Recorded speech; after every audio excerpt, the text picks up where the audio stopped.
উপলব্ধি করতে হলে আপনার অর্থটা জানতে হবে। অর্থ জানলে পরে আপনি দেখবেন আল্লাহকে আপনি চাক্ষুষ সামনে পাচ্ছেন ইনশাআল্লাহ। আপনি হতাশ হয়েছেন, হতাশা দূর করার জন্য সূরা আছে কোরআন। বিপদে পড়েছেন, বিপদ দূর করার সূরা আছে কোরআন।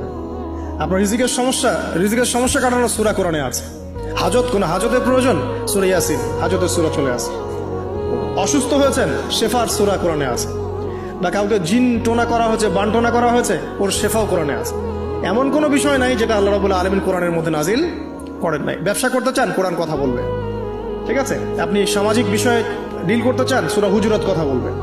আপনি ইতিহাস ভালোবাসেন, কোরআনে ইতিহাস দিয়ে ভর্তি করা আছে। আপনি কাব্য ভালোবাসেন, কবিতা পড়তে ভালোবাসেন, কোরআনের মধ্যে কবিতা দিয়েও ভর্তি আছে। আর রহমান আল্লামাল কোরআন খালাকাল ইনসান, এখানে ছন্দ আছে না?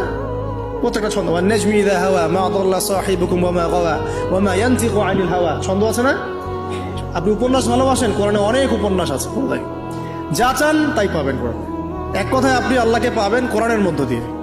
তো কোরআনের সাথে যার সম্পর্ক যত বেশি, আল্লাহর মারিফত সে তত বেশি পাবে ইনশাআল্লাহু আযজা ওয়া জাল্লা।